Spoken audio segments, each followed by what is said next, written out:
सूबाई वजीर कच्ची आबादी हुकूमत सिंध लियाकत अली अस्कानी ने अपने दफ्तर में बल्दिया केमाड़ी के तीनों टाउन से ताल्लुक़ रखने वाले अफसरान के एक इजलास का इनेकाद किया, जिसमें वज़ीर आला सिंध के मुआविन खुसूसी मोहम्मद आसिफ खान और डिप्टी कमिश्नर केमाड़ी मुख्तार अली अबड़ो ने भी शिरकत की। इस मौके पर एडमिनिस्ट्रेटर बल्दिया केमाड़ी पीर शौकत अली शाह और म्युनिसिपल कमिश्नर सालिक अहमद भुट्टो को गाइडलाइन दे दी गई कि जिले में जहाँ जहाँ सड़कें टूट फूट का शिकार हैं, इसको फौरी तौर पर मरम्मत की जाए और खुसूसी तौर पर बल्दिया टाउन की आवाम निहायत अजियत का शिकार है, जहां जगह जगह सड़कों पर गड्ढे पड़े हुए हैं और सीवरेज के मेन होल खुले पड़े हैं, जो किसी भी हादसे का पेशगीमा हो सकता है। बल्दिया और साइड टाउन की तमाम यूनियन काउंसिलों में फीकस 50 मेन होल्स के ढक्कन फौरी तौर पर मुहैया कर दिए जाएं। इस मौके पर एडमिनिस्ट्रेटर पीर शौकत अली शाह ने फंड की अदम दस्तयाबी का जिक्र किया तो वजीर ने यकीन दहानी कराई कि इस सिलसिले में मुज़ाकरात हो चुके हैं और अनकरीब खुसूसी फंड तामीर और तरक्की की मद में जिला केमाड़ी को मिल जाएगा। नालों की सफाई सुथराई के लिए तीनों टाउन्स में कुंडी मैनों तैनात किया जाएगा ताकि निकासी आब का मसला हल हो। इस मौके पर म्युनिसिपल कमिश्नर सालिक अहमद भुट्टो ने वजीर कच्ची आबादी लियाकत अली अस्कानी को अपनी तैनाती के बाद किए गए इक़दाम से आगाह किया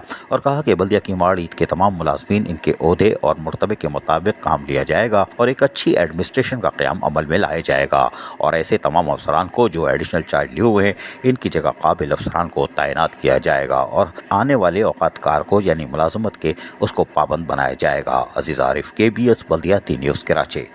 ऐसी ही खूबसूरत वीडियोस फ्यूचर में हासिल करने के लिए रेड बटन पर क्लिक करके और बेल आइकॉन को प्रेस करके हम सबके सब्सक्राइबर बनना मत भूलिए।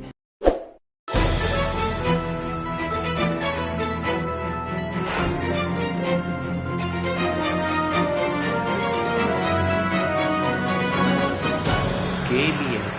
बल्दिया न्यूज़।